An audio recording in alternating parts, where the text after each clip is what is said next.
E fiquei sabendo já que o Felipe teve 3 casas noturnas, então a gente vai ter bastante coisa pra falar. Mentira. Close pra cara da Paloma. Não, você vê se tava gravando Então, já mais o um meme pra microfone, mim. Felipe, só te pedir assim. E aí, Gabi Rec?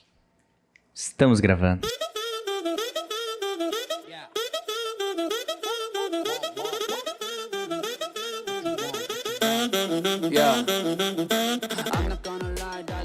Estamos gravando, então. Então, o Felipe, primeiro de tudo, eu sempre... 41 anos, né? Pai de 2 filhos agora.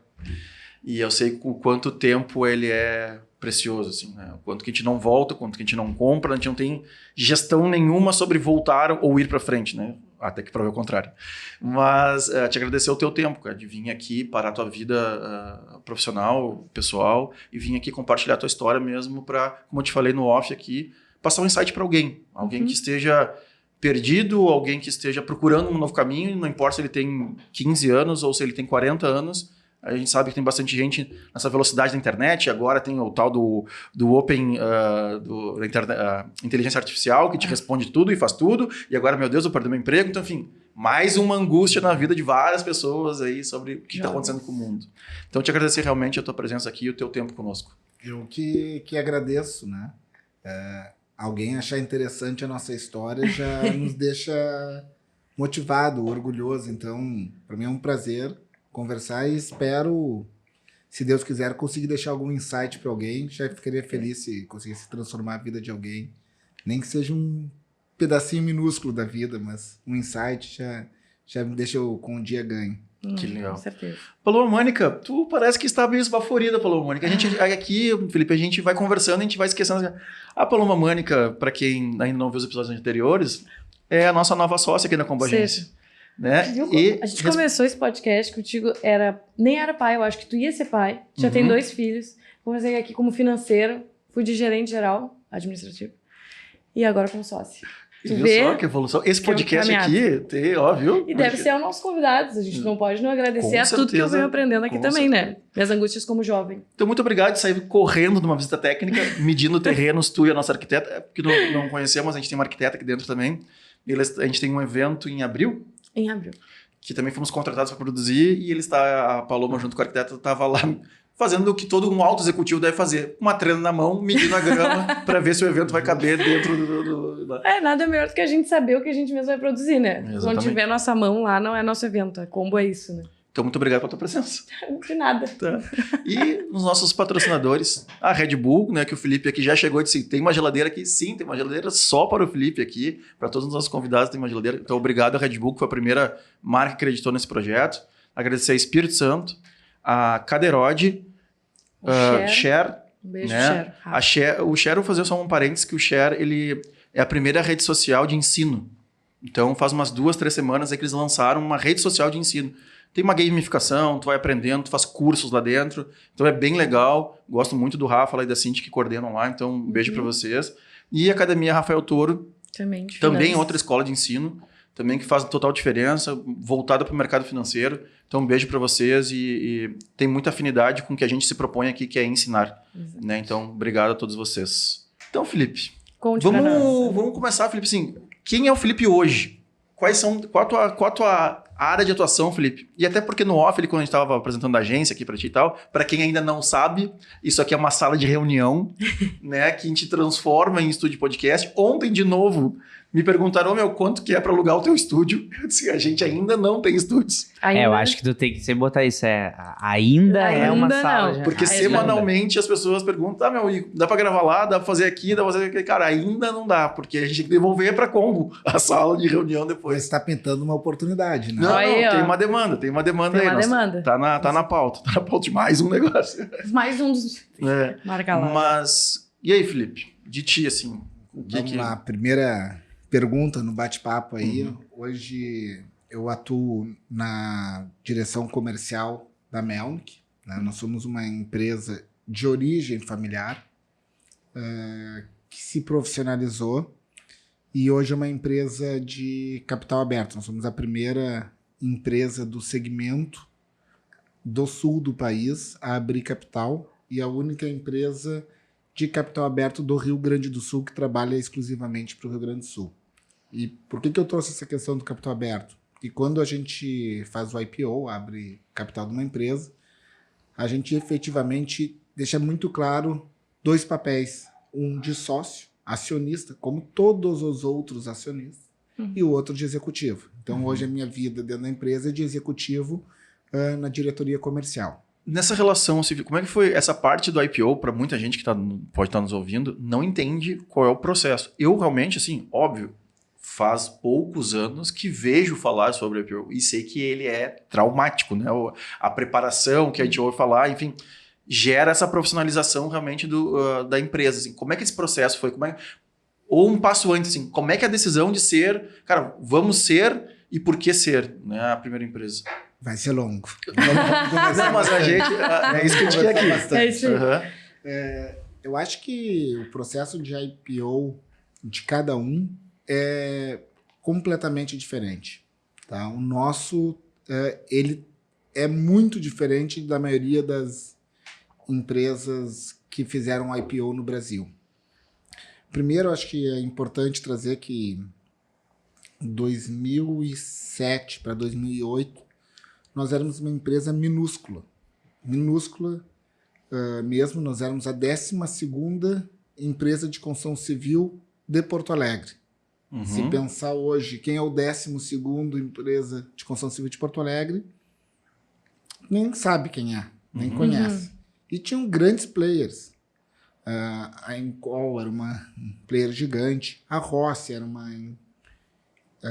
empresa gigante, e nós optamos, entendemos naquele cenário que ia ter uma transformação dentro do Brasil, que a gente podia ou olhar esse trem passar, esse negócio acontecer, ou tentar participar.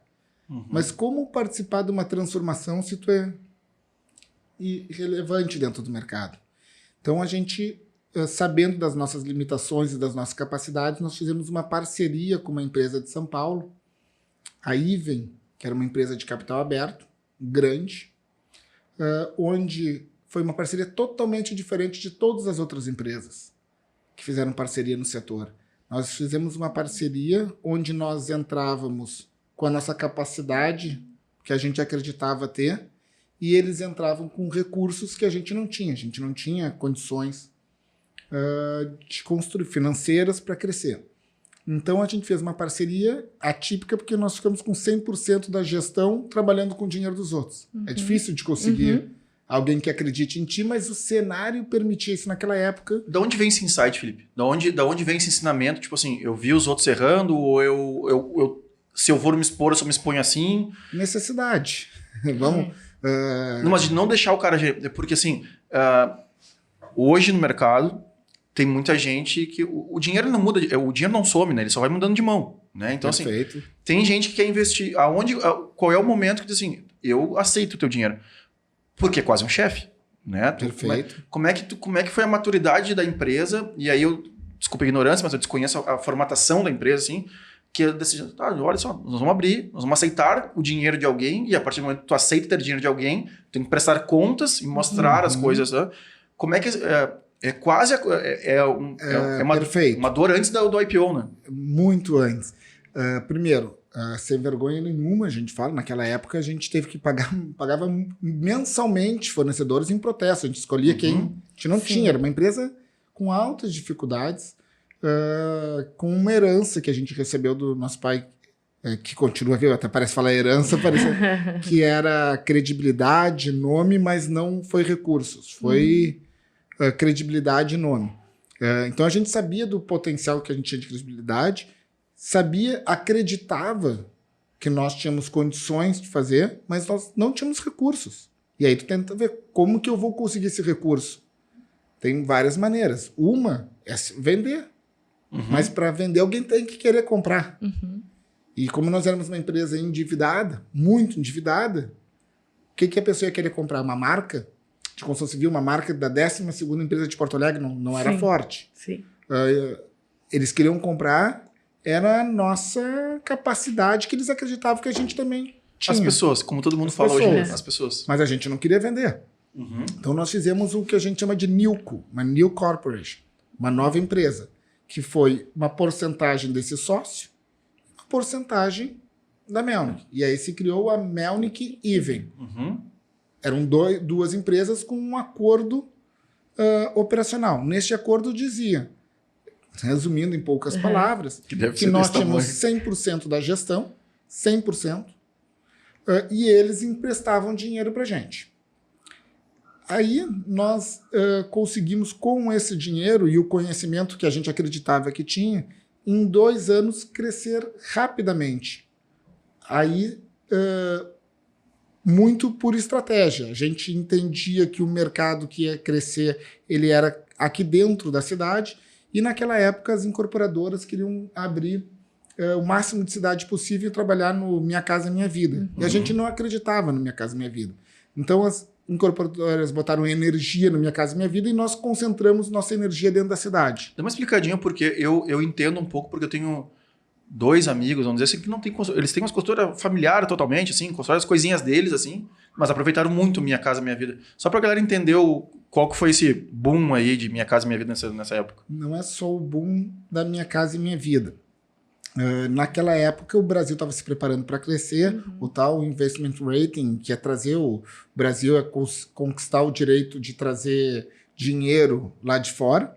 Então, entra muito dinheiro na economia. Com muito dinheiro na economia, as empresas do setor queriam crescer e eles olhavam todos os mercados que tinham. Um desses mercados era o Minha Casa Minha Vida, né, porque ele era um plano ligado ao governo. O governo ajuda. E a gente tem alguns poucos receios assim, tá, mas até quando o governo vai ajudar? Uhum. Como é que vai ser essa história? A gente não conhecia o fim dessa história. Nós vamos entrar num negócio que a gente não conhece, tendo outro mercado que a gente conhece? Desculpa te fazer tantas perguntas também, é um assunto que eu gosto muito, porque eu gosto de saber de onde vêm as inteligências assim, de decisão. Né? Vocês nessa época aí, era conhecimento nato da família, tinha uma consultoria, falava com um amigo, ou falava com uma empresa maior, ou não sei.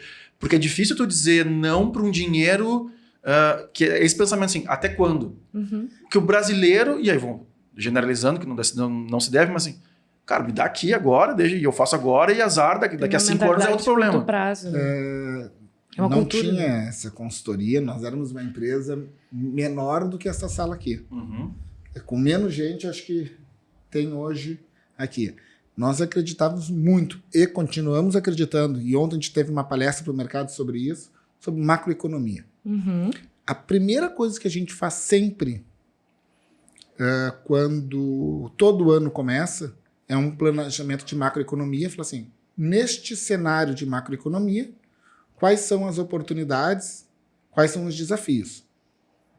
E às vezes a gente erra, né? Uhum. Erra tanto as oportunidades do desafio, ou a macroeconomia muda. Então, a gente tinha uma percepção grande de macroeconomia. Nós éramos jovens, saindo de faculdade, começando a vida. Então, a gente acreditava com crenças que a gente tinha de mercado. A gente tinha algumas teses e coisas que a gente foi aprendendo. Mas nós éramos realmente muito, muito jovens. Então, era uma visão muito de macroeconomia.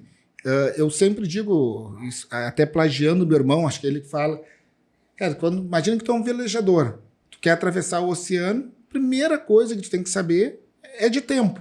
Uhum. Ah, não, mas vai chover de qualquer maneira, não tem como saber, vamos indo porque a gente é bom e depois a gente vê o que vai acontecer. Cara, se tu é um velejador, tu pega uma tempestade, tu vai cair. Tu tem que saber as condições meteorológicas. É a mesma coisa na macroeconomia. Uhum. Se tu não entende a macroeconomia, tu toma decisões erradas. A principal questão é tu entender o que vai acontecer no mundo. Uhum. Porque o Brasil, ele é um país cíclico, totalmente cíclico. Nos últimos 40 anos, teve 10 crises. 10 crises em 40 anos. De uma maneira isolada, eu falo assim, em média, tem uma crise a cada 4 anos. Se existe uma crise a cada 4 anos, quer dizer que depois crise se levantou logo depois. Então, entendendo isso, uma pessoa que faz all-in, que entra com todas as fichas, ele pode ganhar na primeira, pode ganhar na segunda, mas vai vir uma crise. E o despreparado vai falar assim, pô, eu estava tão bem, mas o governo fez isso e eu quebrei porque eu não estava preparado. Porque a crise veio em 3 anos e meio, e aí no meio ele não estava... Vai vir uma crise. Eu não sei se vai ser amanhã, daqui 10 anos, mas vai vir. E a pessoa preparada fala assim, eu sei que vai vir. Eu vou planejar a minha empresa para uma crise, para ela vir. Ela vai vir. E aí esse daí que perdeu oportunidades na época que estava boa, porque ele está se preparando para a crise, e todo mundo falando, olha, faz isso, faz aquilo que está bom, o cara está ali. Depois ele vai bem e o outro vai ficar reclamando, não, porque eu estava tão bem, a culpa é do governo, é do Lula, é do Collor, é da Dilma, é do Bolsonaro. Todos são culpados. Então, a responsabilidade sempre é nossa. Nós somos grandes estudiosos de macroeconomia. Então, nossa vida, primeiro, é macroeconomia.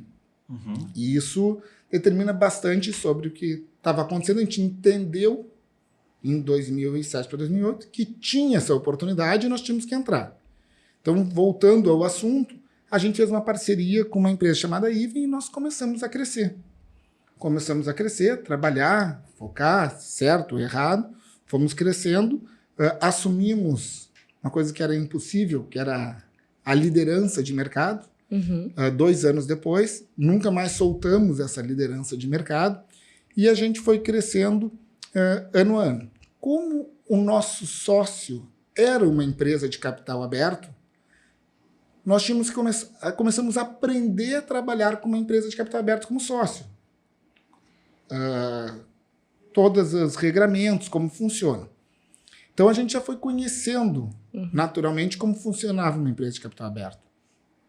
Passado alguns anos, a gente entendeu uma oportunidade onde, junto com investidores que a gente tinha aqui no Rio Grande do Sul da empresa, a gente montou um fundo de investimento chamado Melpar, Melnick Participações, e fomos a mercado e viramos acionista relevante do nosso sócio. Nós fizemos o primeiro, chama takeover do Brasil, onde uma empresa minoritária compra a empresa majoritária, seu parceiro.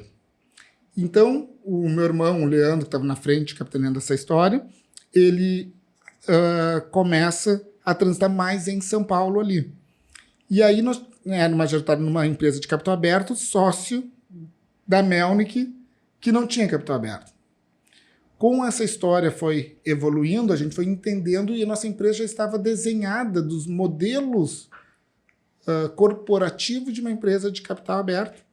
E aí nós entendemos que abriu uma janela de momentânea por N questões, e as questões eram juros baixos. Juros baixos na construção civil é construção civil para cima. O juros estava baixo, nós éramos consolidados dentro de mercado, porque qual é a tese normal de uma abertura de capital, de um IPO? Olha, eu sou muito bom nisso que eu faço, eu tenho um mercado de esquina, super bom, e se tu me der dinheiro, eu vou abrir 200 mercadinhos de esquina e vai bem. Cara, acredito ou não acredito? Essa é a tese. Nós já éramos líder de mercado, nós já estávamos bem estruturados, a gente falou assim, a gente já é regrado da maneira de uma empresa de capital aberto e abriu uma janela. Não vai mudar nada, só vai me trazer mais dinheiro para dentro de casa para a gente estruturar uma operação que já está estruturada. Então, a gente entendeu naquele momento que valia a pena pegar a Melnick, separar da Even e abrir o capital da Melnick. E foi uma tomada de decisão super correta. Isso vocês já eram majoritários na Even? O fundo Melpar já era majoritário. Sim. Né? Eu fico imaginando a guerra... A guerra não. O desenlace jurídico disso tudo, né? Tipo, como que fala lá, como que faz isso, como, enfim, as horas e horas disso tudo. Mas só para pegar um insight aí, para trazer para o mundo da galera que nos ouve aqui com eventos e festas.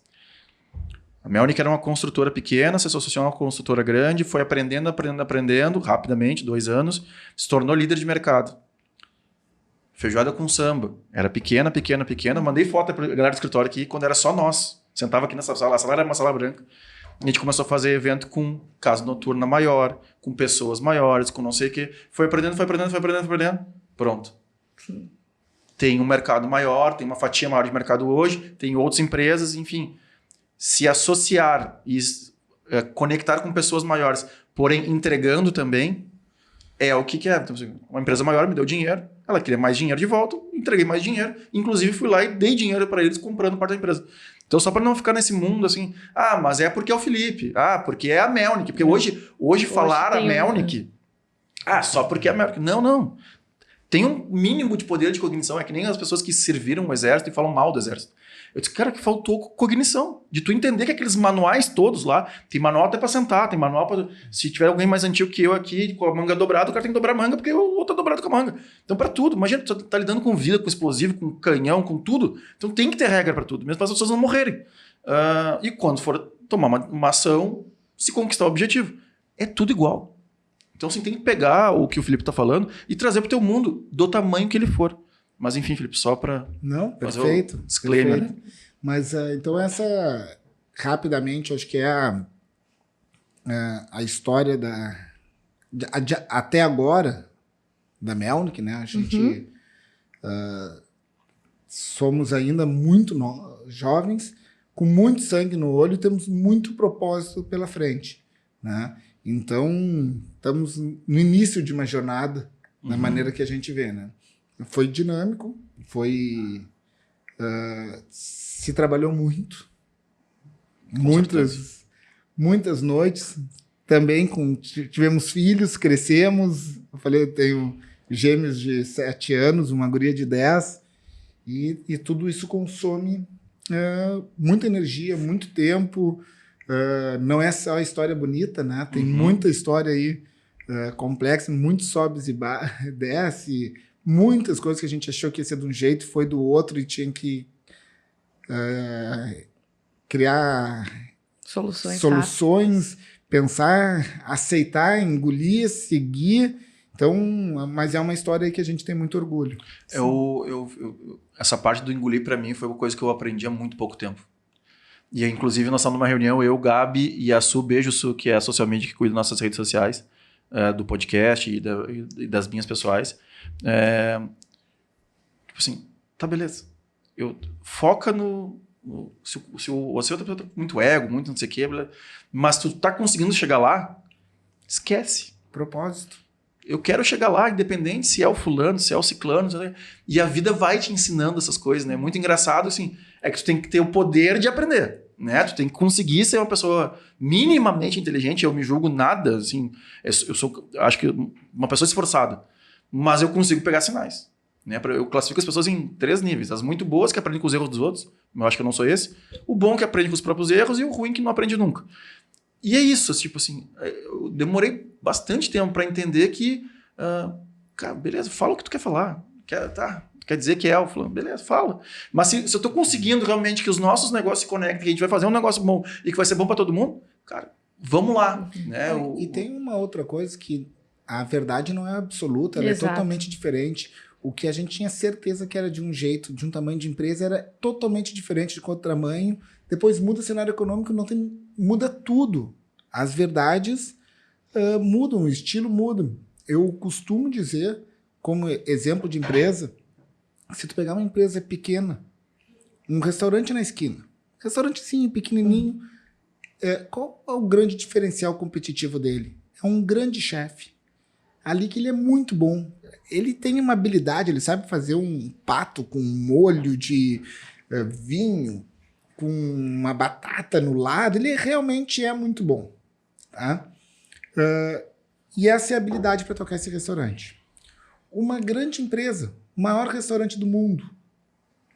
O maior restaurante do mundo hoje é o McDonald's. Quem é o chefe do McDonald's? Quem é o cozinheiro? Não tem. Uma grande empresa depende de processos.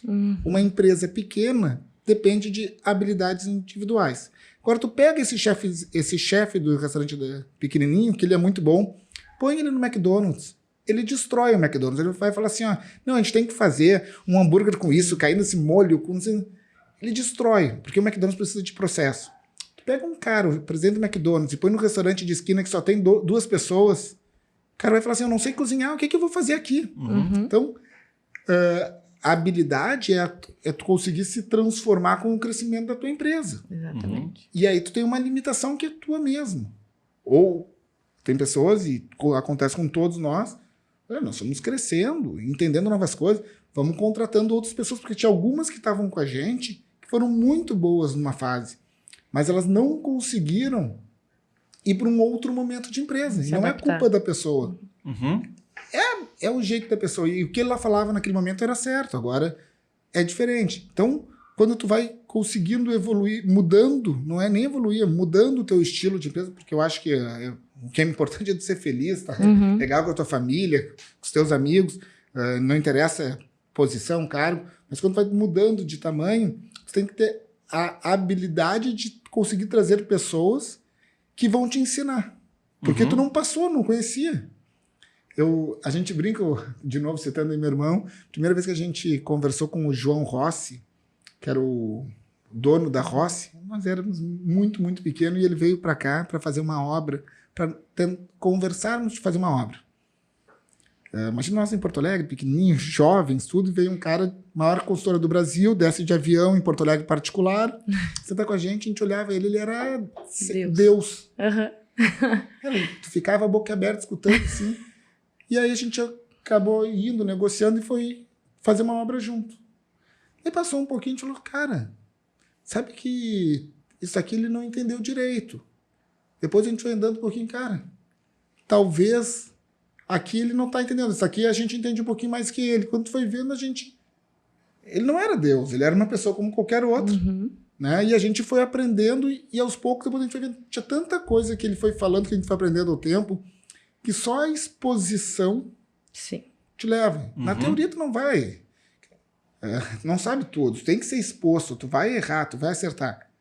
Como tu vai errar, como tu tá indo para um novo patamar, para outro patamar, tu tem que conseguir ser inteligente o suficiente de se aconselhar com os melhores. E aí entra a humildade, cara. Tu vai ter que chamar alguém que sabe, não sou eu que sei, nunca participei, como a gente nunca tinha feito um IPO. Se eu fosse fazer um outro, seria bem diferente. Cara, vamos chamar os bancos, os principais bancos, tem que ser chamado, vamos chamar conselheiros, vamos conversar, vamos entender. E aí tu começou a entender um pouco, escutar isso, escutar aquilo. Eu não sabia como funcionava esse processo que é complexo. E é uma vez na vida. Duas. Como é que a gente vai fazer? Então tu tem que se aconselhar com os melhores. Uma pergunta. Vai lá. Querendo saber, a empresa ela foi passando por muitas transformações, enfim, e alterações, mas ainda o plano inicial de vocês sempre é baseado na macroeconomia? Sempre. Isso se mantém... Totalmente. Todo ano a gente faz toda uma percepção de macroeconomia nossa, certo ou errado, e dali a gente cria cenários. Sim, é o ponto de partida. Ponto de partida. Exemplo, o movimento de abertura de capital, ele foi desenhado num mundo onde a taxa de juros era super baixa. Então a gente falou assim, mercado, me dá dinheiro, o mercado vai crescer, a taxa de juros é alta, construção baixa, construção civil alta, vai crescer. Aí eles nos deram dinheiro. Foi tudo maravilhoso. Passou 3 meses, a taxa de juros deixou de ser 2%, chegou em quase 14%. Muda tudo. Mas o nosso cenário que a gente desenhou foi de taxa de juros. Ninguém acreditou baixa, ninguém acreditou que ia ser tão rápido. Então, as tomadas de decisões que a gente fez foram as tomadas de decisões de taxa de juros baixa. Estava certo ou errado? Dentro do cenário de macroeconomia que nós desenhamos, estava certo. Sim. Mas se tu voltasse no tempo... se eu voltasse no tempo... esses dias eu fui morar fora do país, eu fiquei 3 anos e meio morando fora. E eu tinha um terreno num condomínio, que é nosso, em Eldorado do Sul, e eu acabei vendendo para ficar lá fora.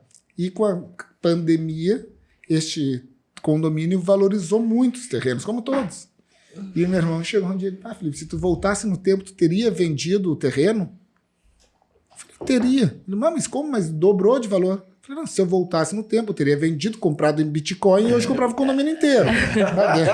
Já que eu posso voltar no tempo, deixa eu fazer tudo, né? Sim. Não só pro terreno. Então tu tem que tomar decisões em cima das tuas crenças do momento. E o momento que tu chega ali, 3 meses, está em 14%, gestão de crise, e agora? Sentando todo mundo. Novo planejamento macroeconômico. Vamos entender a macroeconomia. Só para a gente pensar um pouquinho. Vamos pegar os últimos 100 anos do Brasil. Qual é a taxa de juros média? Foi 9%.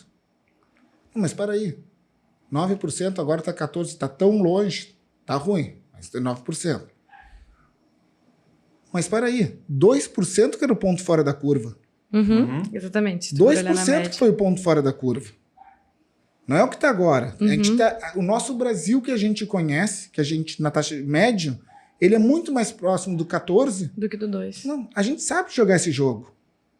Sim. Como é que a gente joga esse jogo? Agora entendi. Mas vamos ver a taxa de juros futura.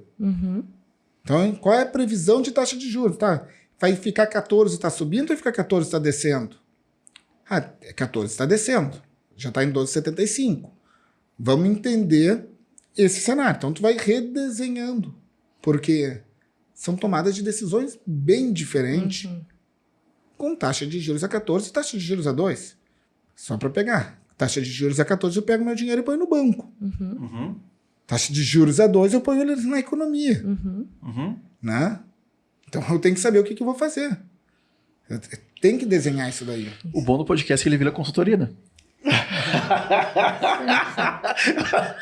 É a nova gestora que chega. Eu tava só querendo saber. Vai que, né? Talvez agora a Combo tenha um ponto de partida diferente. E o teu dia a dia tem que ser isso aí. Por isso que hoje se fala em empresas lean, empresas enxutas, compactas, tomar decisão rápido, porque uma empresa mais robusta, ela demora um pouco mais. Ela fica mais burocrática. Os processos. E tu não pode perder as janelas, as oportunidades. Tem que ser empresa dinâmica, rápida. Né? Não, isso é... Ô, Felipe, mas assim, teria mais um monte de perguntas só sobre esse momento e tal. Mas vamos voltar um pouquinho no off ali. Que história é essa que tu, cara, teve 3 casas noturnas? Essa era a parte boa. Essa era a parte boa. Conta um pouco da tua infância, juventude, e aí como é que chegou na casa noturna, e noites, enfim, eventos. E é legal. Eu sempre gostei de evento, de agitar, de bagunça, barulho. Na verdade, eu gosto de pessoas.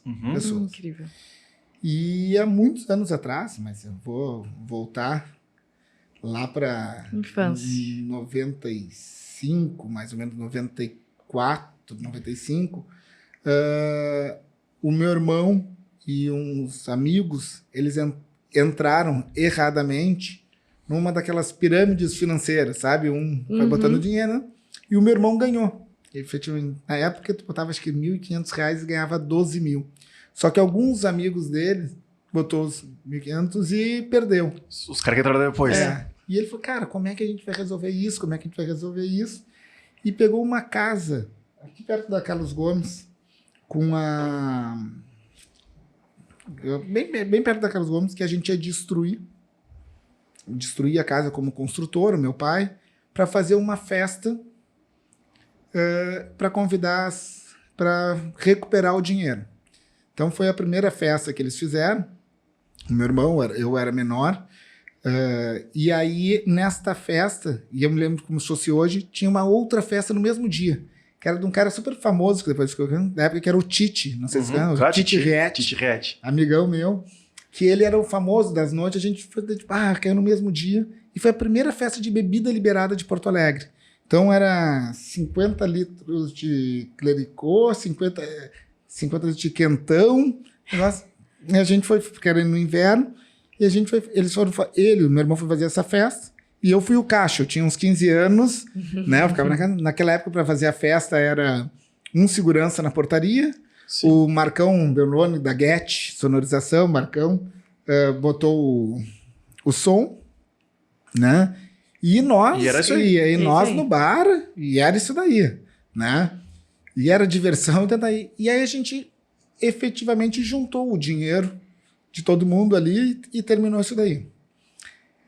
Aí passou um pouco, tinha um outro amigo meu, continua hoje, trabalha comigo, foi meu sócio, trabalha comigo, o Albert Kripp, que ele tinha um bar na praia chamado Guadalajara. O bar, ele era na esquina, não é da época de vocês, bem na central, ali em Atlântida, bem na esquina. Hoje tem a Gelfos quase ali, mas do outro lado bem... E do lado tinha a Adélia, que era o outro grande. A Adélia era o grande. E o Guadalajara era o bar da praia que bombava no verão, depois caía. E aí o Albert falou, vamos fazer uma festa junto. Vocês fizeram uma festa, eu tenho um bar com nome, eles fizeram a segunda festa. Que deu super certo. A terceira festa. E eu acabei virando o principal promoter deles. Lembra que naquela época não tinha Facebook, não tinha Orkut, não tinha... Era... No panfleto. No panfleto e amizade. E eu era o principal promoter da festa. E conhecia bastante gente, graças a Deus. Então e a gente não é tanta começou. loucura o Paleta, assim, como ele falou Claro que no início. não, é o parquinho dele. Exato. Eu adoro. Imagina o construtor fazendo um Paleta, isso é loucura. Não é loucura. Não, o outro é o melhor promoter. E aí que a absurdo. gente começou essas festas a dar certo. A primeira festa foi sold out, assim, só para pegar a banda, que depois virou da moda, Se Ativa, né, os guris, começaram a tocar ali com a gente. A primeira vez eles nem eram Se Ativa. Sou super amigo de todos. Eles tocaram de terno, numa casa aqui na João Caetano, aqui pertinho também. E aí teve a terceira festa, a quarta festa, a quinta festa, e eu acabava sendo o principal promoter dessa história aí. E aí eles falaram, vamos fazer junto. Nós somos gurizada. Inclusive, nessa época, a gente também trouxe uma loucura, o Bang Jump, o primeiro Bang Jump para Porto Alegre. Minha mãe quase infartou. Né? Então a gente trouxe... É o caminho certo. É o caminho certo. Quando começa a fazer loucura, é o caminho certo. O Bang Jump começou a funcionar. A gente foi para Punta, a gente foi para o Planeta Atlântida. O Planeta foi depois, era o Day Atlântida. E a gente fez o Bang Jump. E as nossas festas começaram... Ah, vocês não locaram, vocês compraram um bungee jump? Sim, nós somos o primeiro bungee jump daqui. O meu irmão estava no Rio. Achei que era para uma experiência também, numa festa. O meu irmão estava no Rio, estava com os amigos. Não, eles tinham ido viajar. Meu irmão tinha uns 21. É sempre bom escutar outro louco. E eles viram o negócio de bungee jump funcionando fora do Brasil. A gente entrou começando na internet com o Silvio, que era um amigo nosso, começamos a pesquisar e compramos as cordas, colocamos lá e montamos, trouxemos um cara para trazer. O negócio explodia de gente. Nós éramos totalmente irresponsáveis, né? Muito bom. Aprendemos bastante, assim. Mas o que eu falei antes, a gente começou a ser exposto a negócios. A gente gostava, empreendedor. Então a gente fez o Bang Jump, começou a fazer as festas Guadalajara. Tinham 3 festas na época, basicamente, que eram forte. A Porco e o Parafuso, o Chininha, que é amigo nosso. O Paradeda com o Quebra Tudo. E a Guadalajara. Eram as 3 festas grandes da cidade. E a gente se conhecia, todo mundo amigo. Foi indo. Aí eu saí do colégio, entrei na faculdade, né? Tava terminando o colégio. E aí o meu irmão, na época, namorava uma guria e a irmã dela era presidente, a Bruna, do Grêmio Estudantil do Bom Conselho. E a Bruna falou assim, faz a minha formatura. Eu falei, que isso? Como é que a gente vai fazer tua formatura? Formatura é coisa séria. Ela, não, faz a formatura do Bom Conselho. De jeito nenhum. Aí passou uma semana e falou assim, faz a formatura do Bom Conselho e do Anchieta. Tá aqui o Anchieta, as gurias do Anchieta, a gente quer a formatura. E tem tanto aqui. De jeito nenhum. Faz a formatura do Anchieta, do Farroupilha e do Bom Conselho. Quando ela chegou com 5 ou 6 formaturas junto, a gente falou, para aí, deixa eu entender esse negócio, né? O nosso sangue de ter estudado no israelita, deixa eu entender esse negócio. E aí a gente resolveu fazer a formatura, essas 6 formaturas. 6 ainda, não era uma. É né? 6. Para fazer sentido. E é coisa tranquila, pai, mãe. Mas era a festa de formatura. Só a festa, não era a cerimônia. Não era a cerimônia. Tá. Era só a festa. Melhorou. E aí a gente fez as festas, uma no Grêmio Náutico União, outra não sei o que, montamos. Entendeu? E foi legal essas festas. A gente falou, opa, para aí, tem um business aí. Só abre parênteses, porque tu vê como as histórias vai indo. Esta Bruna, que é amiga, ela foi falar com um dos meus melhores amigos ali, o Fernando Tornaim, que deu a ideia de fazer o Kazuca. Que aí começou, o Tornaim foi fazer o Kazuca. Ali, a gente é padrinho de casamento, um do outro, somos super amigos. E ele começou a ir pelo lado do Kazuca, do jornalismo, tem essa história de sucesso aí fantástica que ele merece. Mas, seguindo, a gente fez as formaturas, daí no outro ano a gente foi fazer formatura de novo, daí já apareceu umas 10, 12 formaturas pra gente fazer. E a gente fez a Guadalajara produtora. E o meu sócio, na época da Guadalajara Produtora, que era eu, meu irmão e o Albert, que tinha esse outro bar, o Albert, vamos fazer um bar. E a gente resolveu fazer uma casa noturna. Então foi a primeira casa noturna que a gente ia fazer, chamou Pipe. Super bonitinha. Uma das coisas marcantes para mim é que, como business, só entrava maiores de 21 anos. Mas eu tinha 19. Né? Aí cada um faz o negócio. Mas era uma casa que deu super certo, foi as principais casas de Porto Alegre durante alguns anos. E a Guadalajara começou a crescer. A gente passou de 10 para 20, para 30, para 80, para 100. A gente chegou a fazer mais de 100 formaturas num único mês. Gente. Uma estrutura grande. Mas o Insight, desculpa te interromper, mas o Insight teve aqui um investidor, que é o Guto, tá até para variar, tá fora do Brasil já numa feira, e ele falou assim, cara, pô, minha esposa, vocês fazem evento para fora, né? Eu disse, sim, a gente atende marca e tal, não sei o quê. Ele, pô, tô cansado, a minha esposa trabalha numa empresa X, e tem 2 a 3 mil funcionários, não sei o quê, e tá cansado de fazer festa com quem faz stand. Ela quer fazer festa com quem faz festa. É exatamente tu. Quero fazer festa com quem faz festa. Quando eu vi que tu falou do Bar Guadalajara, eu parece o nome da produtora que tem aqui. Mas hoje a gente não tem mais nada a ver com ele. Não vamos misturar, mas é a origem. É a origem. E aí E eu lembrava que eles faziam justamente no início, quando eu conheci a Guadalajara, eles eram especialistas em baile. Hoje eles fazem a cerimônia também. Mas era especializado no baile. Mas a Guadalajara cresceu e, pô, a gente era sério, os outros não eram tanto, sabe que esse mercado de eventos tinha suas complicações. Tem. Assim, mas depois eu achava, quando eu falava assim, o meu mercado é muito sujo, não sei o quê. Quando a gente vai ficando maiorzinho, a gente vê que todos os mercados têm seus problemas. Então, com certeza. Para lá, pode ser imobiliário, pode ser construtivo, pode ser advogado, pode ser dentista, o que for, sempre vai ter um negócio ali que ou tu te aproxima ou tu te afasta e aí a decisão é tua. Mas com certeza. Todo mundo tem. Então a gente foi crescendo, ficou mais robusto, virou empresa e aí a gente foi abrir uma segunda casa noturna, que foi eu, o Tornaim e o Renato Sirotsky, falecido, muito amigo nosso, que se chamou Zap. Ela ia se chamar... Eu fui muito nas duas, né? Mas o Tornaim seria um baita nome, depois vamos falar quando é que tá trazendo ele aqui. É um baita nome. Então, a gente fez isso aí que ia se chamar Claro, ia se chamar Claro Digital. A Claro nos patrocinou para fazer aquilo, a Claro Digital. E daí, 2 semanas antes, a Claro falou, nós mudamos de posicionamento de marca, virou Claro, e eles falaram assim, nós estamos saindo fora do negócio, mas eles tinham pago a casa. Sim. Muito breve. E aí a gente fez a segunda casa, e o Albert fez a Ice, que era uma terceira, e a gente abriu o Nick Saicô junto com o Beto Levin, que tem o Café do Prado. E esse negócio estava crescendo. Trabalhei no Café Moinhos, que foi depois do Café do Prado. Quem é que foi o Café Moinhos? Leandro. O Leff, falecido. Sim. Todos esses foram nossos promotores. Aí veio o Julinho, que abriu, junto com o CC, que abriu outra lá.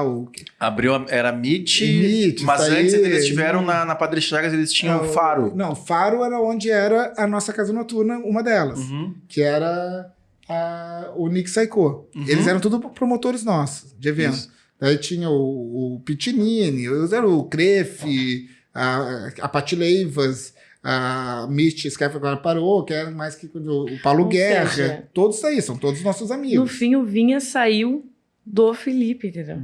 Quase a gente vai fazendo uma árvore. Não, foi o que eu pensei. Não vamos ligar a Melnick com nada disso, mas tu pensa, daí tu vê a Melnick, tu pensa assim, cara, olha o que tem a ver com o Vinha tá, tudo que tu tá vivendo de noite aí, tu nem sabe. Mas o legal dessa história toda é que a gente aprendeu muito com isso daí, e aí a empresa Melnick começou a crescer um pouquinho. Daí o meu irmão saiu desse negócio primeiro, falou assim, querendo ou não, existia uma certa informalidade no mundo de eventos. A gente, naquela época, a gente fez uma super luta, as festas tinham bebida para menor, até que um dia foi uma luta grande, eu me lembro que eu falei pro meu sócio assim, cara, um dia a gente vai ser preso. Vai dar uma porcaria aqui, uma pessoa saindo de um desses colégios bons, vai bater o carro, vai acontecer um negócio, a gente vai ser preso. Nós chamamos o Ministério Público, chamamos todos os diretores e falamos assim, nós fazemos 80% das festas. Nós nos comprometemos a tirar a bebida alcoólica de todas. Mas o Ministério Público, tu vai fiscalizar os outros 20%. Diretor... E aí foi uma briga, porque a gente falou assim, não existe mais bebida, foi da noite pro dia. Tá. E os caras, não, todo mundo queria. Apiazado, claro. Queria. E as outras produtorias lá ofereciam com bebida. E era uma luta, a gente chamava o diretor, vocês se comprometeram com a gente, vamos com a gente. E a gente conseguiu tirar a bebida. Mas isso, a gente tinha uma outra empresa começando a decolar, assim, cara, tá dando o conflito que a gente quer. E olha que a gente começou a fazer show, Fatboy Slim, fechamos o Skull Beat São Paulo, a gente fez um monte de shows, o Hand Can a gente trouxe pro Brasil, a Get Crash a gente trouxe pro Brasil, fez um monte de coisa e falou assim, cara, é muito legal, adoro, muito legal, a energia de eventos é uma coisa contagiante, e só que a empresa estava crescendo ali, e aí uma coisa normal, meu pai e minha mãe falaram assim, Felipe, vem pra Melnick. E a Melnick era muito pequena. E meu irmão, vem pra cá. Eu falei, cara, o que eu vou fazer aí? Eu não sou engenheiro, não sou nada até. Nem tinha terminado ainda a faculdade, sei, gosto de pessoas. Vem pra cá. Até que um dia eu falei assim, vamos fazer um acordo. Eu passo de 3 a 6 meses. E depois, se não der certo, eu volto. E nunca mais me incomodo. Eu tava super feliz. Naquela época eu era muito bonito, né? Tinha as casas noturnas, tinha as coisas, era legal. Sim. Ganhava muito dinheiro, né? Tu não tinha muito gasto, era uma coisa. E então tava maravilhoso. E aí eu aceitei o desafio de ir pra Melnick. E uma semana que eu tava ali, o cara de vendas saiu, o Vitor Capum, e o Leandro falou: assume as vendas. Eu, cara, como é que eu vou vender esse negócio aqui? Mas ele vocês falou, construíam, vocês vendiam? a gente fazia um prédio por ano, assim. E tinha que vender. Só que a gente não conseguia trazer corretor para trabalhar com a gente porque a gente era muito pequeno. Então a gente fazia tudo. E aí eu fui para lá, comecei nas vendas e passou um pouquinho, 1 mês, 2 meses, 3 meses, 4 meses, a gente começou a gostar do negócio. E falei pro meu sócio, não vou voltar. E aí a gente começou a ver como que a gente ia resolver a situação. Aí a gente eram várias empresas, né? Várias empresas. E não vou voltar. Passando mais uns 4, 5 meses, eu tinha uma ideia que eu acreditava muito. Que eu falava assim, pai, Lego, meu irmão, Ju. Cara, eu não entendo porque a gente só trabalha com uma imobiliária. Se pode trabalhar com todas as imobiliárias do mercado. E aí vinha aquele negócio de quem é do segmento. Mas sempre foi assim. É assim que funciona, Eu falei, não, mas eu queria trabalhar com todas. E fiquei uns 6 meses incomodando todos os dias, né? Filho, né? Negócio empresa pequenininha. E eu vou te dizer que ontem ainda eu conversando com o padrinho do meu filho. Eu falei assim, como tem 90% dos filhos não trabalham com seus pais. Porque dá esse conflito, né? Do sempre foi assim e eu tenho a inovação aqui. E aí chega uma hora que diz, cara, então cuida aí Mas lembra o que tu falou lá no início. Tem que aprender também com o erro dos outros. Sim. Às vezes também, muitas vezes também não sabe. E eu não... Claro que eu acho que a ideia é importante, mas eu acho que tão importante, o mais importante é a energia que tu põe para execução. Claro. E quando tu acredita. Até que um dia o meu pai falou assim, quer saber? Quer vender com todas as imobiliárias? Vende. Vai lá, faz. Ele terminou de falar, o Felipe já estava lá, né? Aí eu falei assim, perfeito. Eu preciso de uma pessoa que seja muito querida, que todo mundo gosta. Eu peguei meu sócio lá da Guadalajara. Falei, Glauber, vem trabalhar comigo. Ele, como é que vai ser? Eu falei, cara, o negócio que tu vai vender para todos os imobiliários, tu vai bater, tu é um cara de relacionamento, tu gosta de todo mundo. Ele, perfeito, quanto é que eu vou ganhar? Eu cheguei, pai, quanto é que ele vai ganhar lá? Ele, não, eu deixei tu fazer, mas não tem dinheiro. Eu cheguei, Glauber, cara, vamos junto, cara. Depois a gente vai descobrir como. Não tem dinheiro, mas depois a gente vai fazer. E ele topou o desafio. Isso é muito bom, né? A gente encontra as pessoas que abraçam os sonhos sem entender o curto prazo, né? E aí a gente começou a fazer relacionamento com o mercado. Essa história cresceu muito. Hoje, todas as imobiliárias vendem tudo. Nós criamos uma área de relacionamento com o mercado. Eu, o Glauber, tocando ali. E passou mais um pouquinho, chamei o Albert, que é meu outro sócio, vem comigo. E aí que a gente vendeu a Guadalajara. Né? Eles vendendo primeiro para um cara, acho que era... Primeiro foi o Pedro Band, do Na Moral. Sim. Né? Tem, acho que Aplausos, acho que não. Aplausos. O cara é fantástico, trabalhou anos com a gente. Daí depois saiu e veio o Jadson, que é o cara que toca ali. Jedson. que eu já não conheci tanto, mas eu sei que a mãe dele trabalha no nosso escritório. Então, a gente tinha um amor pela Guadalajara, quando eu passo ali na frente, vai indo. Mas a gente começou a trabalhar efetivamente num outro segmento. Mas, no fundo, eu acho que tem uma coisa muito interessante entre as duas áreas. Tanto eventos quanto vendas, não existe uma máquina. Não existe uma máquina de Coca-Cola, um negócio. São pessoas. Quem gosta de pessoas e entende pessoas, neste negócio, pode prosperar. Então, vai de um para o outro, ele é relacionamento com pessoas. Credibilidade, relacionamento. Credibilidade, relacionamento. E aí a gente fez uma área comercial super robusta de relacionamento com o mercado, que ajudou, junto com macroeconomia, junto com o crescimento da empresa, a gente conseguir desovar ou ter uma maneira de venda muito, muito melhor do que as outras imobiliárias.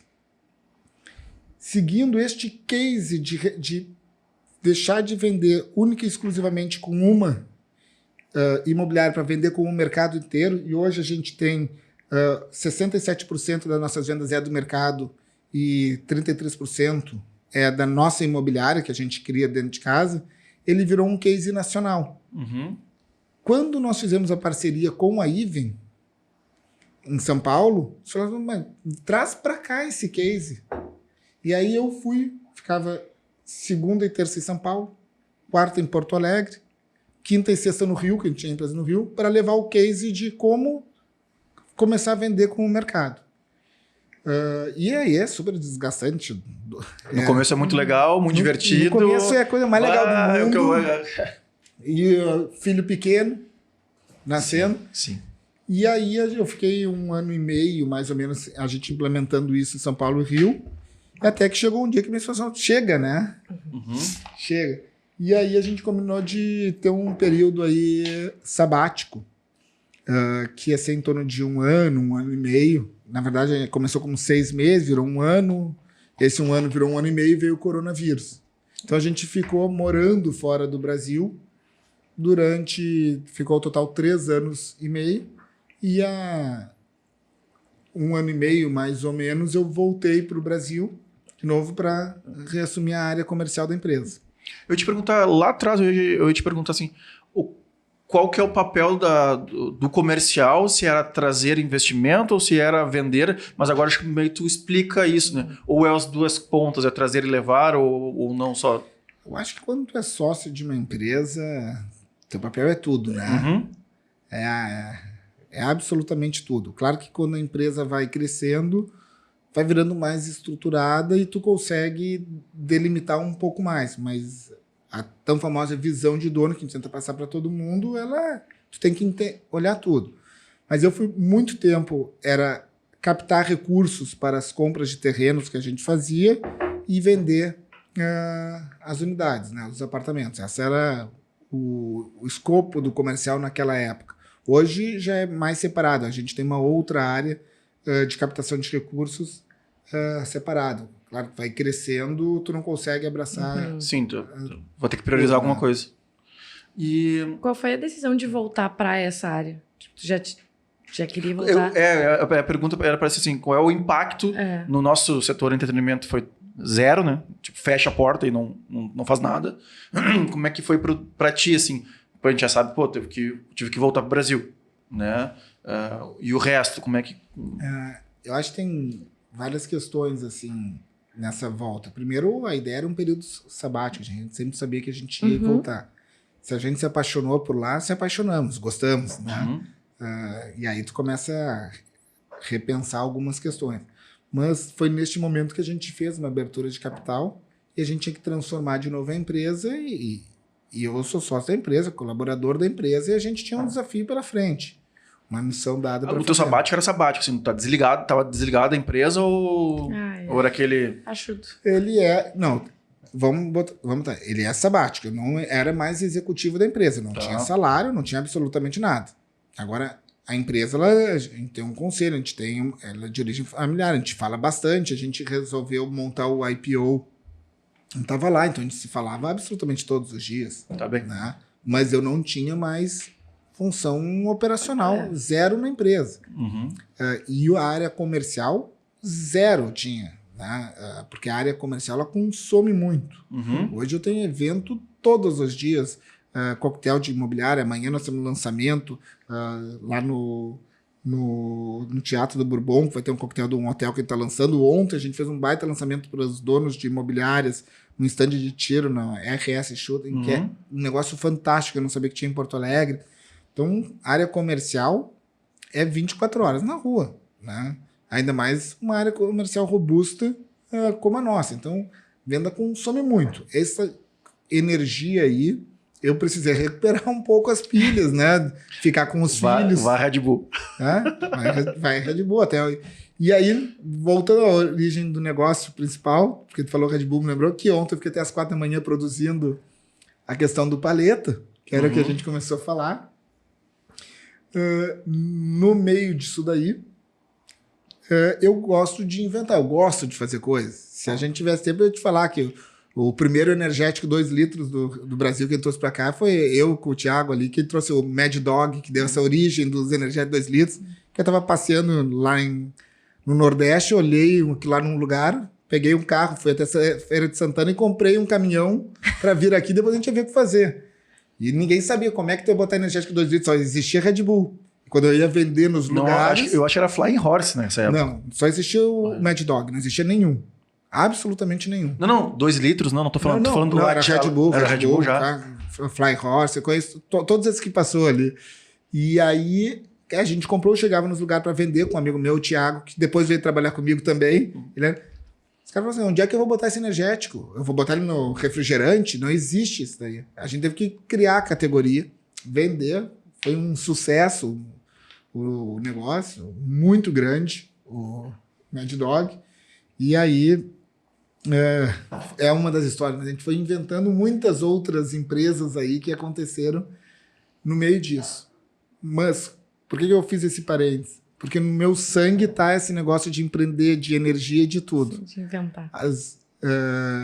Para voltar para essa loucura do paleta, eu contar outra história antes que em 95, era minha namorada na época, a Júlia, a gente não era casado ainda, ia ter um show da Lauryn Hill. Pra te explicar, eu não entendo nada de música. Zero. Somos dois. Zero. Mas tocava, a gente via as coisas das músicas, as atrações eu que escolhia. Não sei, pra mim, Lauryn Hill, se tu falasse que ele era um pivô de um time da NBA, do time de basquete, eu acreditava. E ela falou, nós vamos no show da Lauryn Hill. Eu falei, tá bom, lá no Pepsi On Stage, também, vamos. Até que o Grêmio chega na final da Libertadores, Grêmio e Boca. E o Grêmio e Boca ia ser um dia depois do show da Lauryn Hill. E eu falei, óbvio que eu vou ver Grêmio e Boca. Que isso? Não, tu me prometeu que tu vai ver no Lauryn Hill, tudo que tu fez, me promete, tudo que tu promete, tu faz, blá, blá, blá, blá. Como não existia logística para ir no show. Impossível. Cara, tu tinha que fazer um bate-volta e ver o jogo, voltar, e não tinha voos de madrugada, não tinha. Vai para um lado para o outro. Liguei para Gol. Quanto é que custa para fretar um avião? 128.132 lugares. Tá, vou ver para reservar. Ela falou, não tem reserva, a gente só tem um avião. É meu. Fui lá, fretei um Boeing. Agora tem que conseguir 128 pessoas para ir. E na época não tinha WhatsApp, não tinha comunidades no Orkut, não tinha nada. Você ligar para os amigos. Olha só. Em 2 horas, 3 horas, tinha gente vindo do interior para frente do escritório para ver como ir para o avião. Até os diretores do Grêmio queriam fazer bate-volta junto, conseguimos todo o negócio. E a gente pegou um avião. Cara, a loucura tá em todo lugar, né? A loucura é isso, é sobre isso. O podcast é isso. A gente pegou um avião. No Grêmio. E eu me lembro que como se fosse hoje, porque tem um link aí com o Paleta, que quando chegou na hora de embarcar, a gente entrou todo mundo, foi na parte internacional, e aí chegamos no free shop. Falei, pessoal, para todo mundo aí. Eu não fiz isso por dinheiro, né? Eu queria ir, ponto. Vocês são tudo meu amigo. E eu nunca achei que ia lotar. Então eu botei, em vez de 1.000 por pessoa, eu botei 1.200, 1.100. Sobrou 20 mil reais. Faz assim, peguem o que quiser no free shop que eu tô pagando.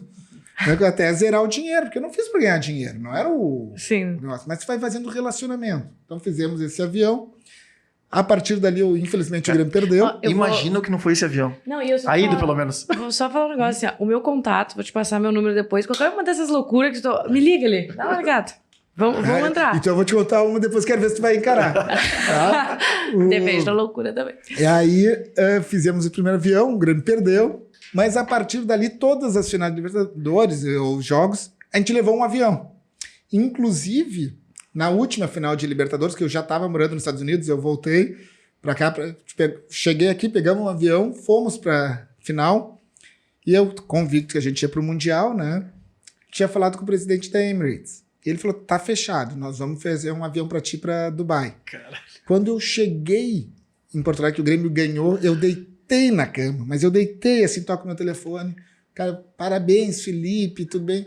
Cara, só que deixa eu te falar um negócio. Eu te vendi um avião para ir para Dubai, só que depois eu fui ver, a Emirates não loca. Nunca fechou o fretamento. Então, eu tenho que honrar com o que eu falei contigo. Tu tem até o meio-dia para me depositar. 1 milhão e não sei quanto. Cara, tá de sacanagem comigo, impossível. Né? Eu só quero honrar, mas é pra ti não conseguir mesmo. Sim. Tá bom. Daí passou uns dias, me ligou, uns 15 minutos, desculpa, me ligou um cara que tinha vendido uma das maiores empresas corretoras aqui do Brasil pra XP, o cara da XP que tinha falado, Felipe, vamos pra Dubai, tá tudo certo. Eu falei, cara, esquece. Cara, tem que depositar 1 milhão em 1 hora aí. Falei, quanto é que tu tem na banca? Eu falei, eu tenho tanto. Ele, eu ponho a diferença. Eu liguei pro cara, tá fechado. Cara, como tá fechado? Ele tá fechado, tô depositando. Ele perguntou, qual é a tua consolidadora? Eu falei, o que é consolidadora? Não, porque eu não posso vender para pessoa física, tem que ser uma consolidadora.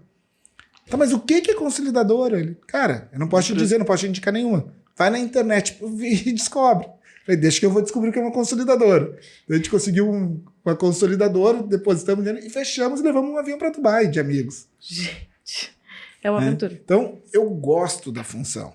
Sim. Gosto da função. Tá? O Paleta tá bem exemplificado isso pra nós. Aí começa a história do Paleta. 2016, 30 de dezembro de 2016, aniversário do meu tio-avô. Um jantar, tipo grupo, família. E os meus tios são ótimos cozinheiros. Eles têm essa característica. E eles são pessoas que se implicam muito quando estão cozinhando. E o jantar era um risoto de paleta de ovelha. Uhum. E um deles começou assim, não, tu não sabe fazer paleta, tu não sabe fazer isso, porque a minha paleta é melhor, porque tu não tinha que botar no fogo, tu tinha que temperar no vinho, tu tinha que fazer isso. Não, porque a minha é melhor, tu que não sabe tudo. Eu falei, opa, vamos fazer o seguinte, já que estão na dúvida, depois de amanhã, cada um tempera a sua paleta, vamos fazer um churrasco na beira de praia e vamos ver qual é a melhor paleta. Claro, eu gosto da bagunça, ele só está aí. Marcamos e fizemos o churrasco. Cada um temperou, nós éramos 8, 9. E vamos fazer um churrasco como todo mundo faz um churrasco na beira de praia. Uhum. Né? Sentamos ali na beira da praia, pegamos uma churrasqueira. Aí eu precisava de mais churrasqueira, eu pedi para um pai de um amigo meu, Máriozinho. Mário, me empresta a tua churrasqueira. Mas, Felipe, por que você tem a tua? Ah, porque a gente vai fazer um festival, uma competição de melhor paleta. Ele, não, mas a melhor paleta é minha. Vem. Aí fui pegar uma outra churrasqueira, mas vem. Fizemos a competição. E acabou essa história, era um churrasco. E se chamou Competição Internacional de Paleta de Ovelha, porque eu tenho um amigo argentino e outro uruguaio, já era uma competição internacional. Cada um dá o nome que exatamente. É venda, é comercial. Estamos com comercial. Fizemos a nossa competição, até hoje não se sabe quem é o vencedor. Mas que a gente sabe que a gente se divertiu muito. E dali, as pessoas passavam na frente ali, olhavam e falavam, o ano que vem me convida. Tá bom, ano que vem eu te convido. Uhum. Não, mas eu gostei, me convido. Falou, te convido, pode ficar tranquilo. Nunca existiu o ano que vem. Uhum. Daí, no outro ano, tava com um amigo que participou, a gente começou a falar, tava bebendo, falar da paleta, disso, daquilo. Tudo acontece depois de alguns drinks, né? Sempre. Bons negócios E são... apostas. E apostas, E aí ele exato. falou assim, cara, a gente podia fazer de novo. Eu falei, cara, vamos. Quando a gente não tava no Brasil, vamos, quando a gente voltar, a gente faz... Não, porque seria legal se a gente tivesse 25 assadores. Cara, isso aí em 5 minutos a gente resolve. Já tem o WhatsApp, que é fácil agora. Duvido. A gente estava tomando um clericô. Vamos apostar um clericô, que até o final do clericô a gente já fez um grupo e conseguiu 25. Dito e feito, nós fizemos para a semana que vem, o WhatsApp que vai participar. Esse grupo cresceu, ficou 25, 30, e nós fomos fazer um churrasco. 25 fazendo um churrasco, nada demais. E aí que eu digo que aconteceu o primeiro turn point do negócio, assim. Uns 2 dias antes me liga um amigo, tava ali, fornecedor nosso, fala, Felipe, eu tô com uma ideia. Vamos fazer a churrasqueira de tijolo. Ele é fornecedor de tijolo. Blocos cerâmicos. Blocos cerâmicos, que ele já me corrige sempre que não é tijolo. Blocos cerâmicos. Paulus e blocos cerâmicos. Aí eu falei, cara, como é que a gente vai fazer uma churrasqueira? Deixa comigo, porque a gente pega, leva um caminhão, tudo. Moral da história. Depois eu tenho foto, depois aqui pra mostrar pra vocês. Vai, nos manda a foto que na edição a gente Aqui, coloca. ó, A gente manda. eu vou contando a história aqui, não sei como eu vou fazer com o cara aqui da edição, mas... Não, manda depois, a gente troca o chegando WhatsApp. no eu Vinhas, vai vou mostrar aparecer. aqui, ó, só pra entender primeiro, isso aqui é o primeiro churrasco, o primeiro paleta. Este é o primeiro paleta. 2017. Logo ali. 2017. Aí, brincando, esse é o segundo. Chegou um caminhão na beira da praia. Chegou um caminhão, cara, começou a montar esse negócio. E aí, começa os problemas. começa o problema. O que que foi? Um monte de amigo em volta de uma churrasqueira que chamou a atenção. Essa churrasqueira aqui chama a atenção. Claro. No lado do... Agora não é Bali High, agora é o 20/9. 20/9. São grandes amigos também. Mas o Wilson do Bali High também era. E aí a gente fez ali e chamou atenção. Todo mundo olhava essa churrasqueira e falava, o ano que vem tu me convida. Então, tá. E aí, ano que vem tu me convida. Abre um ano que vem tu me CNPJ. convida. Não, o CNPJ foi depois. Foi agora. Era tudo na minha conta. Porque no terceiro ano, no quarto ano, que aconteceu exatamente isso. Cara, não posso botar na minha conta, porque já tinha umas... a gente já estava com 100 trios, e a ideia era fazer 100 trios, que não posso passar na minha conta. Liguei para uns amigos meus que eu tinha um negócio, pessoal da Uhu, tiqueteria, e falei, cara, põe ali posso fazer por ali, pela Uhu? Eles isentaram a taxa, porque é um evento sem fins lucrativos, e tá bom, põe lá para vender. E a gente ia fazer 100 trios. Daí uns 10 dias, uma semana antes, ele falou, cara, parabéns, seu evento tá um sucesso. Eu, que legal, obrigado. Já vendemos 600 trios. Eu, como? Não botou trava. Eles já venderam 600. Cara, para isso agora, cara. O que eu vou fazer? Como é que eu vou fazer um negócio de 600? Tá louco? Vamos devolver para as pessoas. Não dá para devolver, não sei do que. Eu falei, como é que eu vou fazer esse negócio aí? Desde que eu liguei pro meu amigo do tijolos. E aí, bloco cerâmico. Ele me corrige também. E, cara, e aí tu tem mais bloco cerâmico? Mais ou meia dúzia só, não te só assusta. mais uns 2 caminhões. Eu tenho, né? E aí foi indo. E nesse momento já tinha troca comercial, vamos dizer assim? Ele tinha a placa dele, tinha não sei o quê, ou nós estávamos na... Essa troca comercial, a história começou uma antes, foi o seguinte. Era um evento, primeiro, Paleta Atlântica é um evento sem fins lucrativos.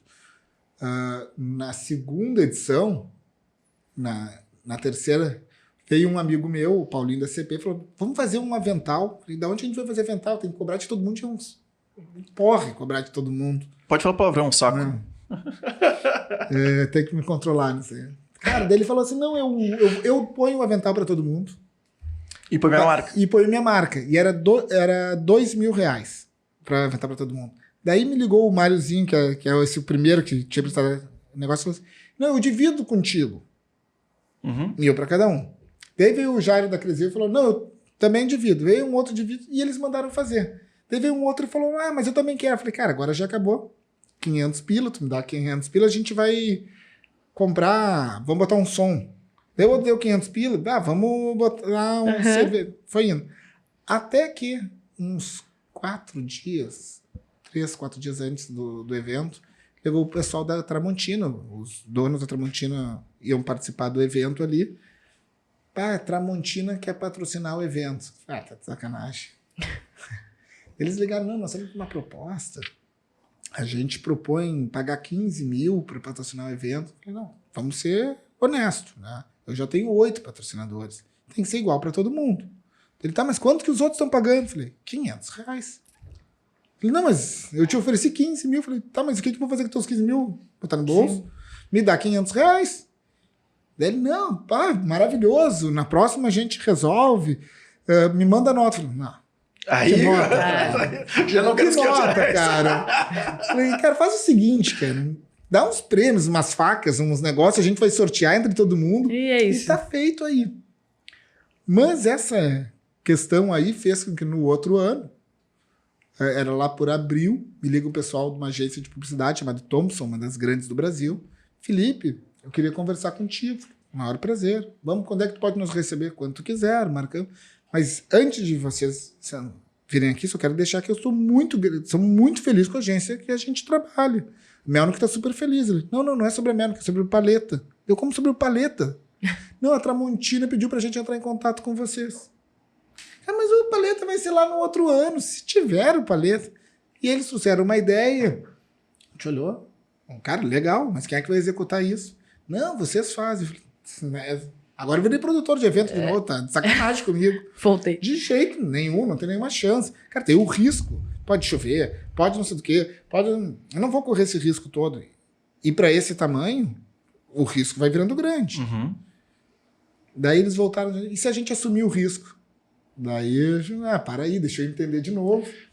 Aí voltou, então, 5 formaturas? Não, peraí. Deixa eu... E aí a gente fez, e aí começou a ter os patrocinadores, depois entrando. E esse ano nós estamos com 14 patrocinadores grandes, 95 empresas participando, mas o custo de cada pessoa que está indo lá, o valor que ela está pagando representa 30% do custo. Uhum. O que está tentando bancar o evento, porque eles não estão bancando, eu sempre diria, sem fins lucrativos, se for positivo, porque se for negativo tem que completar. Sim. Não se paga, ele é inviável. Tá? Ele é uma brincadeira que tem vários parceiros, né, que estão acreditando nessa brincadeira, no maior churrasco do mundo, que não é uma brincadeira, acho que é uma coisa séria, que estão acreditando nessa diversão que a gente está fazendo para a gente e estão entendendo que eles estão colaborando para o negócio ficar de pé. No fundo, ele é um grande churrasco coletivo que está acontecendo, com a presença do Guinness, que era um sonho, $28 mil para trazer eles para cá, né? Tem que botar na conta. E o dólar tá bom. Mas são os desafios aí, mas eles vão vir, tem todo um processo, né, para acontecer um processo longo, complexo, que tem que ser, com auditorias, com tudo. Tá vendo o Guinness? A gente conseguiu vários shows que sempre tocaram de graça, sem cachê. O Klaus e a Vanessa, super amigos, sempre tocaram. Várias bandas que foram indo. Hoje são mais de 100 bandas que vão participar.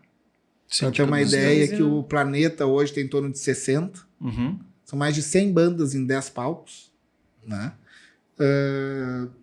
Maioria delas, 90% sem cachê. Uhum. Tá? Algumas a gente conseguiu Lei Rouanet, então a gente conseguiu, tinha algumas questões ali pra gente colocar. Aí tinha uma outra questão para mim, que era a distribuição de chopp, que foi um problema da outra vez, porque era um evento complexo, né? Que eu falava que eu só ia fazer o evento se fosse com a Brahma e ela assumisse essa história. E aí teve meses de negociação com o pessoal da Brahma. Falava assim, eu tô com uma proposta melhor que a de vocês. Está aqui, ó, na minha mão, vocês podem olhar. Me faça qualquer proposta. Qualquer proposta. Eu quero chopp Brahma, porque eu acho que tem a ver com a praia, com tudo. E eu quero que vocês me garantam que vai funcionar a distribuição. Só isso.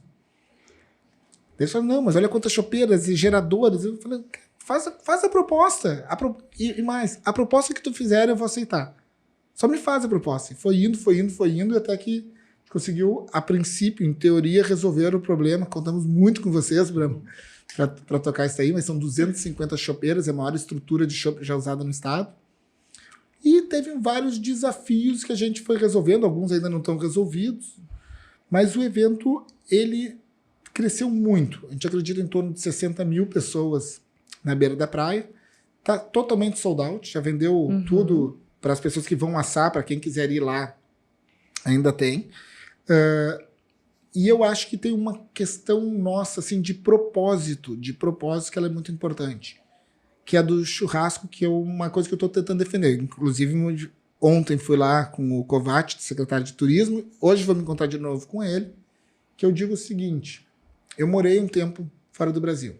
Quando eu ia num restaurante e tinha acarajé, dizia ali comida baiana, o título. Quando a gente ia lá e tinha um escondidinho, dizia o título comida mineira. Por que quando tu vai ter churrasco é Brazilian steak? Por que não é comida gaúcha? O churrasco, ele é a comida brasileira. O churrasco, tu vai pro Nordeste, tem churrasco em tudo que é lugar, ou não tem nem churrasqueira nos lugares. Tu vai pro Amazonas, não tem churrasco. Tu vai pro Ceará, não tem churrasco. Tu vai pro... Tu vai alugar um apartamento em São Paulo com churrasqueiro, tu tem que... Não tem. No Rio de Janeiro não existe. O churrasco é comida gaúcha. E nós temos que conseguir, eu falo muito pro secretário, e acho que esse é um dos propósitos, que o que a França conseguiu, champanhe, é o que é produzido na região de Champagne. O resto não é champanhe. Eu fui há um tempo atrás para Vitória. Lá no aeroporto tem, é o que eu estou defendendo, e o secretário gostou da ideia. A cidade do... Bem-vindo à Vitória. A cidade da muqueca. O resto é peixe ensopado.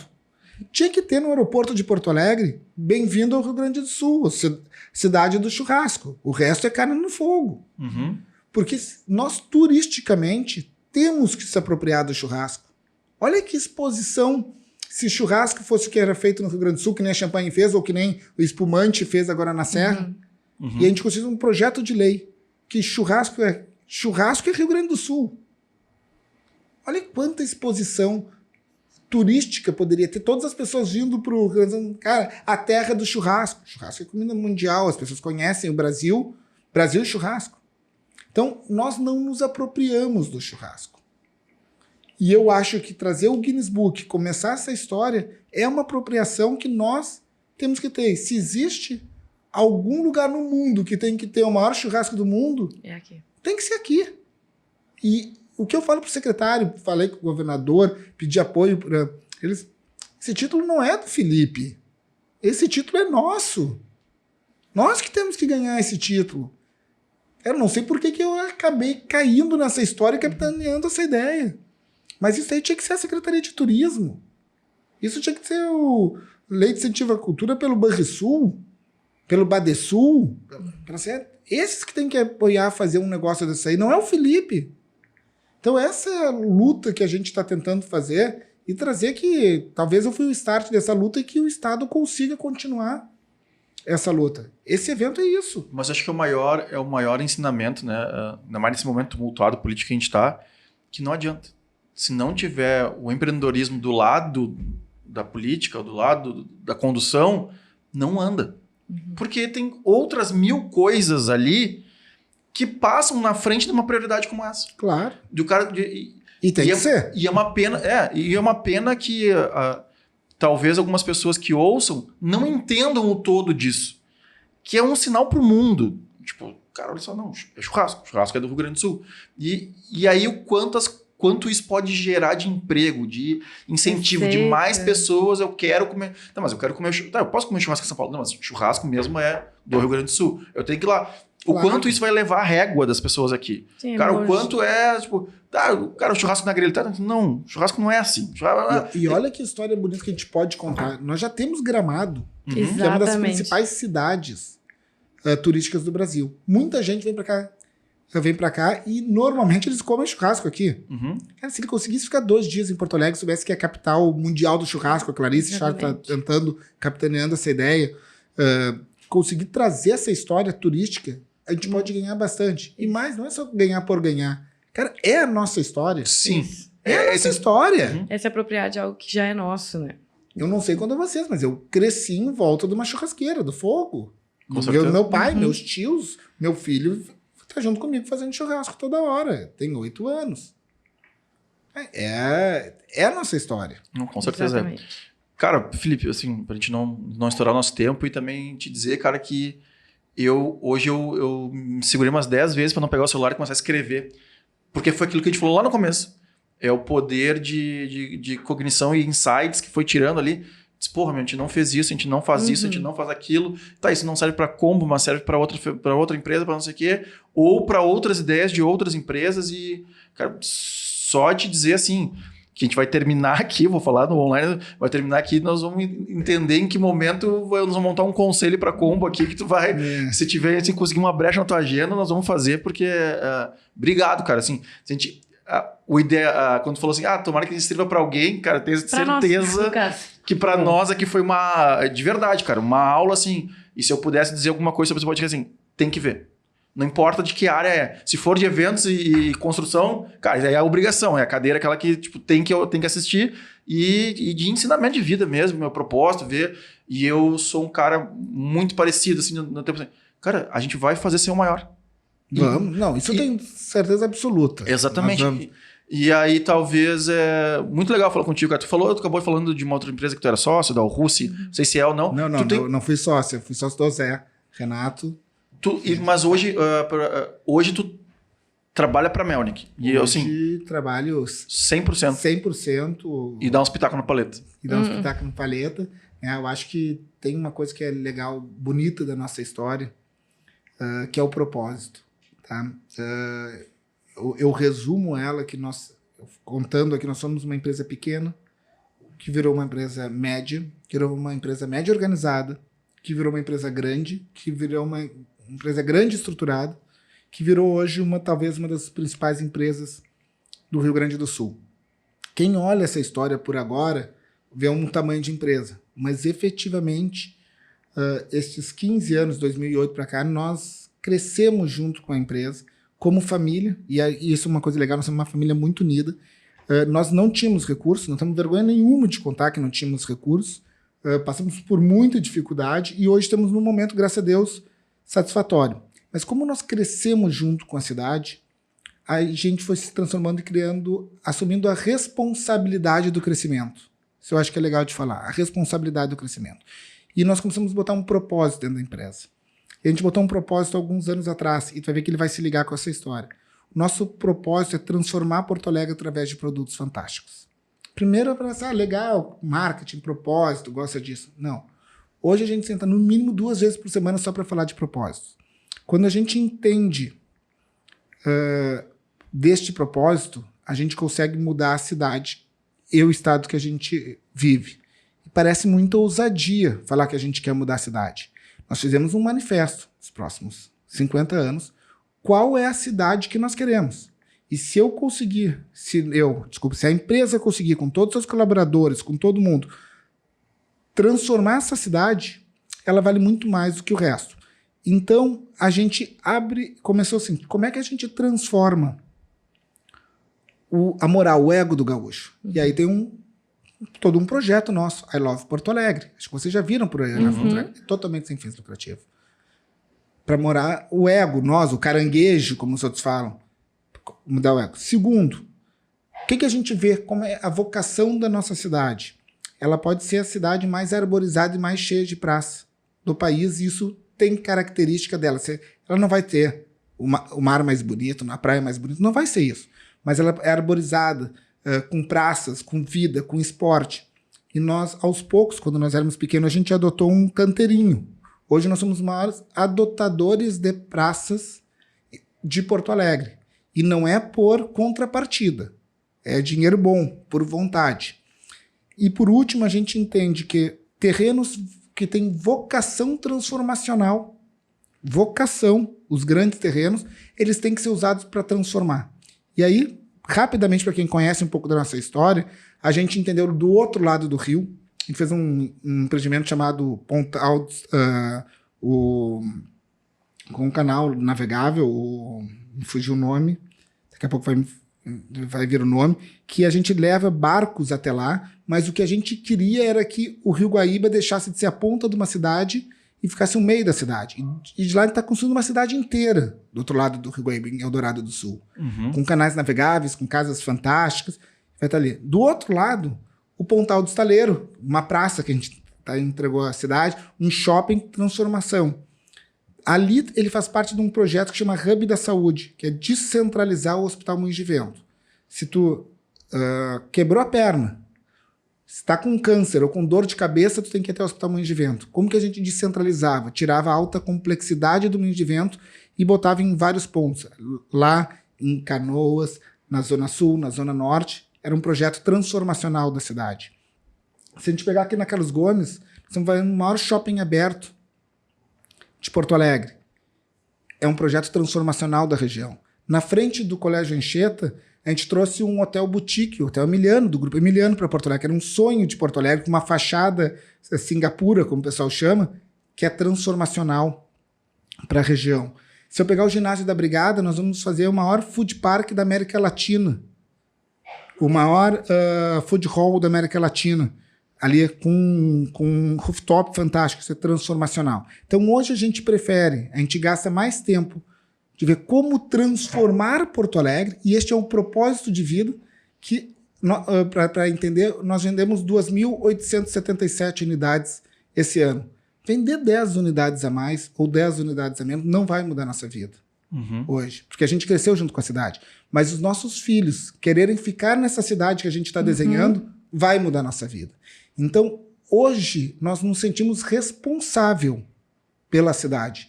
Talvez a Melnick hoje, é ousado falar, seja a empresa mais transformadora da história de Porto Alegre. Nós temos grandes empresas aqui, mas que se engaja com a comunidade, que põe propósito, que transforma a cidade. Nós vivemos a cidade, nós crescemos com a cidade, nós somos gratos à cidade.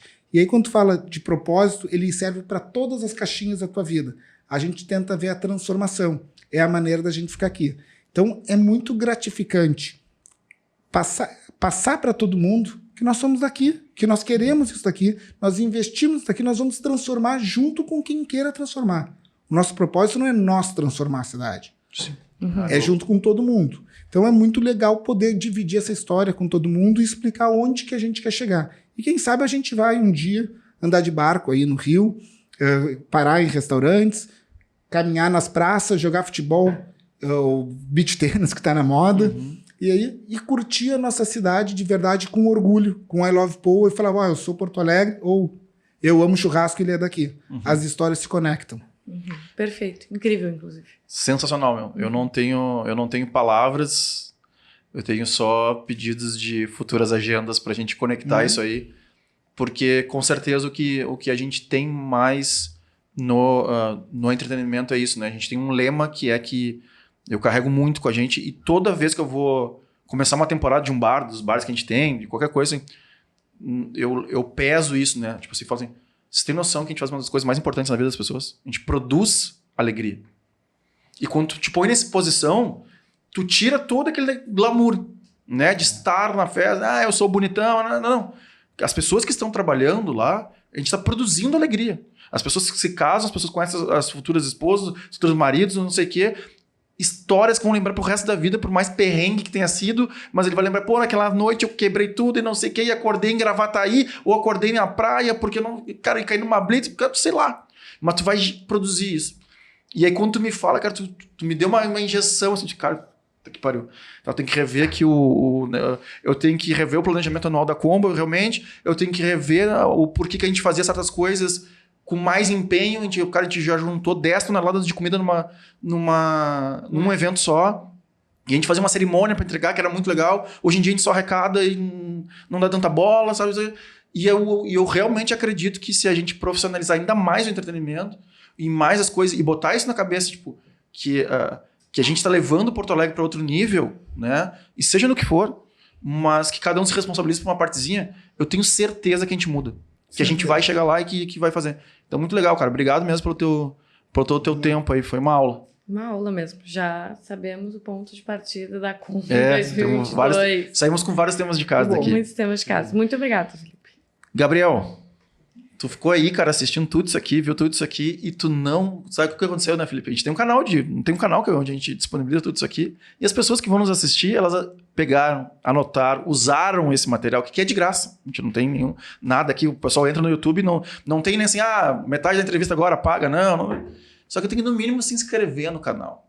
Tem que dar o nosso like, tem que ajudar a fazer que esse canal cresça, que a gente consiga cada vez trazer mais convidados relevantes como o Felipe aqui, para que o conhecimento seja cada vez mais espalhados Bandido. por todos. Então, muito obrigado. Obrigado, Felipe. Se quiser mandar um abraço pra Xuxa, ou Beijo. um abraço, a tua câmera tá ali. E as tuas redes sociais, pra quem quiser te acompanhar, ou da empresa, ou do Paleta, enfim, que é agora, dia Dizer que eu 28. nem sei as redes sociais. Tá? Mas a gente vai colocar aqui, que a gente vai dar uma A procuradinha gente ali. põe na Não edição. sou tão Conectado. Low profile. conectado assim. Mas tu vê, né, que assim, por não ser conectado, tá tanto tempo na rua, tanto tempo na rua gera tantos negócios, conhecendo as pessoas de verdade, então, enfim, tá tudo certo. Eu que Ela ainda agradeço, funciona. então. Obrigado pela oportunidade. Né, a gente agradece. Não, tá bom. Gente, beijo do gordo. Até a próxima.